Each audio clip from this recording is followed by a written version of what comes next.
Have you ever looked in the mirror and felt like a stranger staring back at you? Not because your face has changed, but because your life no longer feels like your own. You've been busy, chasing goals, ticking boxes, posting moments to social media. Yet beneath all this activity lies a persistent ache, a quiet whisper that you're missing something fundamental. Something that no promotion, relationship, or distraction can silence. Maybe you've labeled this emptiness as anxiety, or perhaps a doctor quickly branded it depression, handing you pills as casually as if they were vitamins. But what if this persistent discomfort isn't just a chemical imbalance to be medicated away? What if it's actually your soul screaming, begging you to listen? Carl Jung, the legendary psychologist, whose insights we frequently explore here on the Phocraephy YouTube channel, saw symptoms like anxiety or chronic dissatisfaction not as mere illnesses, but as urgent messages from deep within. They're signals, clear indicators that you're living a life designed by others, following scripts handed down from parents, society, or media, rather than the one your inner self genuinely desires. You feel it in moments of quiet when your guard drops, the emptiness, the subtle panic, the realization that each day feels increasingly mechanical. This is your essence calling out, desperately reminding you that your existence is precious and that you're dangerously close to wasting it. But here's the good news. Recognizing this is already your first step towards reclaiming authenticity. Instead of silencing the voice within, it's time to tune in to discover what it's truly trying to tell you. And that journey begins here. Let's dive deeper. You've been taught that feeling bad is wrong, that anxiety, sadness, or emptiness are simply malfunctions in your brain. Modern treatments rush to label these symptoms, reducing your deepest existential questions into mere chemical imbalances. Doctors prescribe medications designed to quiet your discomfort rather than explore its meaning. The logic is simple and dangerously seductive. Feel less, function more. Yet, Carl Jung saw through this facade clearly. He warned us about the illusion that medication provides, a temporary mask covering deeper problems. Sure, pills can make you more productive at work, more tolerable at home, and more efficient within society's expectations. But at what cost? When you numb your emotions, you silence the most honest messenger you have, your soul. Jung argued that much of what modern society calls mental disorders aren't dysfunctions at all. Instead, they're the desperate voice of your psyche, crying out against a life disconnected from your inner truth. Anxiety, depression, and panic attacks aren't merely symptoms. They're urgent signals from within, alerting you that you've strayed from your authentic path. By choosing medication as the primary solution, you risk losing your internal compass entirely. Instead of addressing the root of your pain, these treatments create a superficial calm while leaving your deeper wounds untreated. Over time, this separation between your inner and outer worlds becomes more profound, leading to emotional burnout, chronic emptiness, and a sense of alienation from yourself. Ultimately, the trap of modern treatments isn't just about masking symptoms.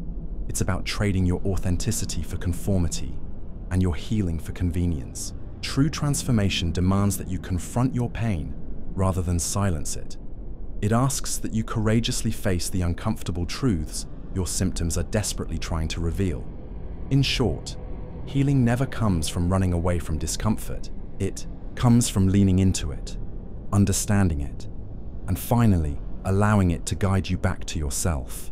Have you ever wondered why so many people around you, despite having everything society claims to offer, comfort, success, technology, constant entertainment, still seem deeply unhappy?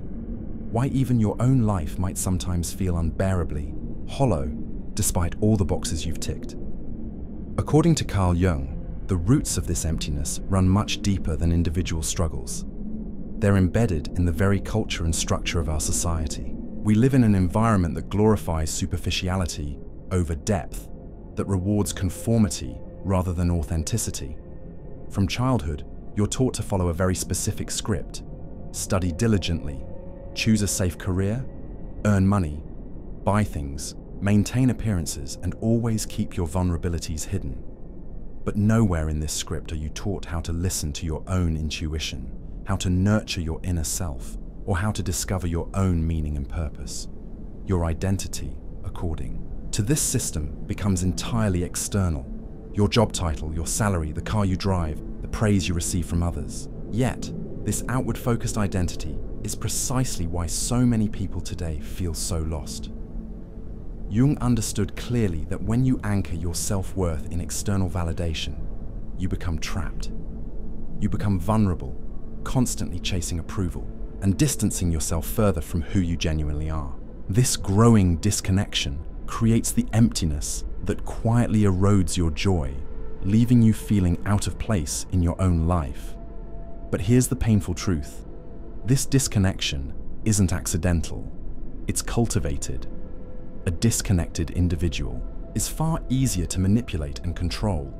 You're trained to consume without questioning, to remain predictable, obedient, and docile.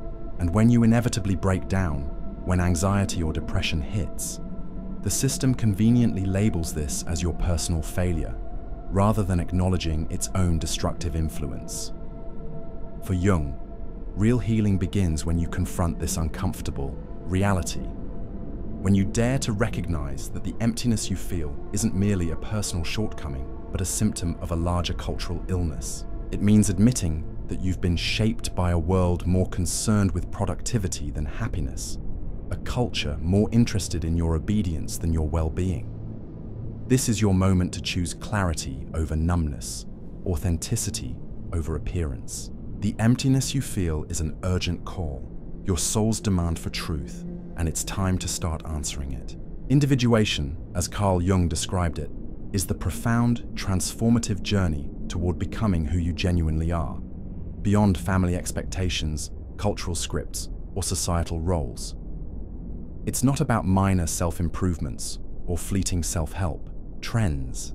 Instead, individuation means embarking on an inner odyssey to reclaim your forgotten parts, to unify the fractured elements of your psyche.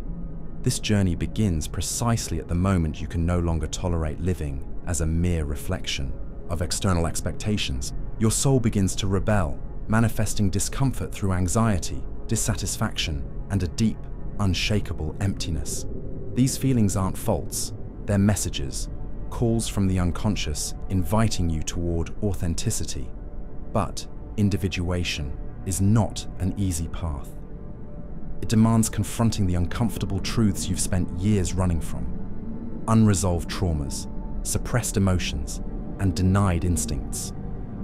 Jung emphasized that true growth only occurs when you dare to integrate these abandoned parts.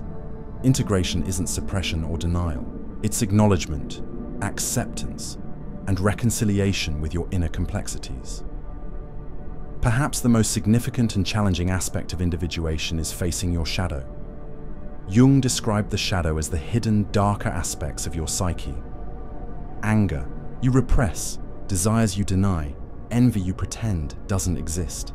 This shadow remains powerful precisely because you refuse to acknowledge it. When ignored, it subtly controls your life through impulses and unconscious patterns. However, when faced courageously, your shadow transforms from a hidden enemy into a source of immense personal power. It reconnects you with your true vitality, freeing you from superficial constraints. As Jung famously said, "Who looks outside dreams, who looks inside awakens." Looking inward, especially into darkness, is the essential step toward genuine awakening. This awakening, the very heart of individuation, is the reconstruction of inner unity. You stop living according to external validation and instead begin living aligned with your soul's deeper truth. You move from fragmentation to wholeness, from fitting in to standing authentically. It's a demanding, sometimes painful process, but ultimately liberating. Individuation provides the meaning, depth, and authenticity your life has been missing, transforming how you experience relationships, work, and even suffering itself. Your pains stop being mere punishments and become gateways to genuine growth. The question now is, Are you ready to start this profound journey inward, toward the true and fully realized version of yourself? The path is challenging, but what awaits is the extraordinary freedom of finally becoming who you were always meant to be. If you've ever felt that persistent emptiness, that subtle yet unmistakable ache, it might be because you've been searching in the wrong places. You've chased after success, approval, stability, perhaps even happiness itself, only to find yourself standing in the very place you began, restless and unfulfilled. Carl Jung understood clearly, true peace and genuine satisfaction do not come from external achievements alone. They come from living a life aligned with your deeper truths, your innermost values, and your authentic desires. Jung witnessed countless patients heal profoundly, not through medication or superficial adjustments, but when they finally embraced a meaningful life. Think about it. When your actions resonate with your soul's purpose, even pain becomes bearable, struggle takes on value, setbacks become lessons rather than punishments. This alignment between your external reality and your internal truth is what Jung called individuation, the sacred journey back to who you truly are.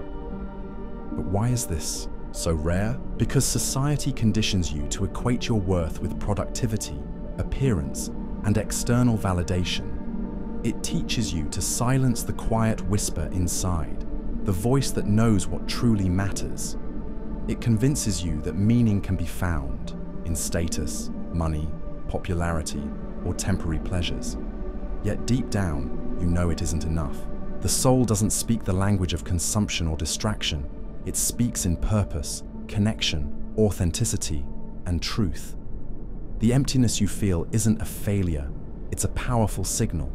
It's your soul's way of urgently reminding you that you're not living in alignment. Maybe you've been living someone else's dream, working towards goals that aren't yours, or existing in relationships that drain rather than nourish you. To reclaim meaning, start by being brutally honest with yourself. What parts of your life genuinely belong to you, and what parts were imposed, adopted, or simply inherited without question? Begin peeling away these layers. Question your career, your relationships, your daily choices. Do they resonate deeply, or do they merely keep you busy enough not to notice the void? This process won't be easy. It requires courage, honesty, and radical self-awareness. But it's also transformative, because when you live in alignment, you no longer chase validation. You generate fulfillment from within. Remember Jung's powerful insight.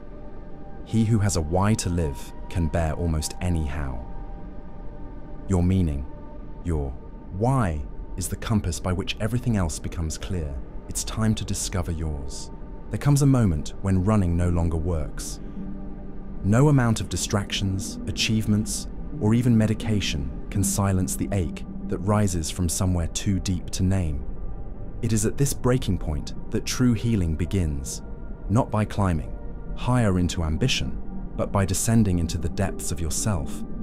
Carl Jung warned us, what you do not bring to consciousness returns as fate. The unconscious is not some irrelevant storage of forgotten memories. It is the other half of who you are, the side you were taught to suppress, the instincts you were trained to ignore, the truths you were too afraid to confront. Every unresolved fear, every abandoned dream, every raw impulse you disowned, they are not gone. They are simply waiting, operating in silence, pulling strings beneath your awareness. And if you refuse to face them, they will shape your life anyway. You'll think it's bad luck, think it's betrayal, think the world is against you, when in reality, it's your own abandoned self trying to get your attention. Healing, then, does not start with positivity. It begins with honesty. You must be willing to look at the parts of you that you've spent your whole life running from. The fear you refuse to name, the anger you pretend isn't there, the sadness you minimize, the needs you belittle. The unconscious speaks in symbols, in dreams, in emotions you cannot logically explain. It does not negotiate with rationalizations. It does not respond to willpower. It demands a deeper form of listening, one without judgment, without censorship, without the compulsion to immediately fix or improve. And here's the paradox. The more you try to avoid the unconscious, the more it controls you. The more you courageously face it, the more power you reclaim. This is what Jung called the expansion of consciousness, the slow, often painful integration of what was once rejected. Through practices like dream interpretation, active imagination, deep meditation, and honest self-reflection, you begin to dialogue with the parts of you that were banished into the dark. At first, it feels chaotic, confusing, even frightening. But slowly, as you integrate what was fragmented, you stop being at war with yourself. You stop sabotaging your own peace without understanding why. You begin to act, not out of fear or impulse, but out of clarity. You are no longer a puppet to unseen forces. You are becoming whole. Healing is not about becoming someone new. It's about remembering who you were before you were told to forget yourself. When you accept your unconscious, you're not just healing wounds. You're reclaiming your power, your creativity, your authenticity. You are finally stepping into life as yourself, not as a mask, not as a performance, but as a full, living soul. And once you touch that, there is no going back to numbness. In the next part, we will confront the final barrier, the fear that keeps most people from ever embarking on this journey at all. Because knowing the path is not enough. Walking it requires a decision that few are ready to make. There comes a moment in every life when the silent discomfort within can no longer be ignored, when the illusion of normalcy cracks just enough for the truth to seep through. It does not announce itself with fanfare or thunderous revelation. Rather, it arrives quietly, often disguised as persistent restlessness, as a gnawing dissatisfaction that no amount of distractions, successes, or possessions can soothe. This moment, delicate but decisive, is the invitation to awaken, and it is a calling that not everyone has the courage to answer. Carl Jung understood better than most that awakening is not simply a matter of becoming aware. It is an act of profound bravery, for it demands that you confront the very structures that have kept you safe, predictable, and socially acceptable. To awaken is to willingly step out of the warm, familiar anesthesia of routine and numbness, and to walk, often trembling, into the unknown territory of your own soul. It means questioning the career you were praised for choosing, the relationships you were expected to maintain, the goals you inherited rather than created, and asking yourself, with brutal honesty, whether any of it was ever truly yours. The path of awakening is not paved with comfort. It is not the smiling, soft-lit journey sold by self-help slogans. It is a road that will ask you to strip away everything that was built to protect the image you projected into the world. It will ask you to face the shadows you have spent years denying, the anger you have suppressed to maintain harmony, the dreams you have sacrificed on the altar of acceptance. It is a process that will often feel like destruction before it ever resembles rebirth, because true transformation always demands that something old must die before something new can live. This is why so few choose it. It is far easier to remain numb, to stay busy, to move from one distraction to another, pretending that the low hum of existential despair is just part of being an adult. It is far simpler to accept the narrative that tells you suffering is a pathology to be medicated, rather than a compass to be followed. Fear, above all else, keeps people imprisoned. Fear of losing what they have, even if it poisons them. Fear of stepping into the unknown, even if the known is suffocating them. Fear of being alone, misunderstood, or judged. And yet, ironically, it is only by walking through this fear that you find the only kind of freedom that matters, the freedom of being unapologetically yourself. Awakening is not a one-time decision. It is a commitment you must renew again and again, especially when the world tempts you to fall back asleep. Every day, you will be invited to conform, to compromise, to betray your soul in exchange for temporary comfort. Every day, you must choose instead to remain loyal to the truth of who you are becoming. You will lose things along the way. relationships that no longer fit, identities that no longer serve, securities that no longer nourish, but what you gain is infinitely more valuable. A life that is lived from the inside out, not dictated from the outside in. Jung believed that the privilege of a lifetime is to become who you truly are. But he also knew it is a privilege that must be earned through willingness to suffer consciously, to endure the loneliness of standing apart, and to embrace the sacred discomfort of growth. In a world that rewards sleepwalking, to awaken is a radical act of defiance. And it is also, paradoxically, the only path to real peace. The peace that comes not from the absence of struggle, but from the deep, unshakable knowledge that you are finally living a life that belongs to you, and to you alone. The question that remains is no longer whether you feel the call, because if you have read this far, the call is already inside you. The real question is, will you answer it? If you've made it to this point, it's not by accident. Something inside you is already awake, or at least trying to awaken. And now, you stand at a crossroads. One path leads back to everything you know. The distractions, the numbness, the life lived on autopilot. The other path? It leads into the unknown, but it's yours. It's the one your soul has been quietly calling you toward all along. So I'll ask you directly, what are you still clinging to that you know you must let go of?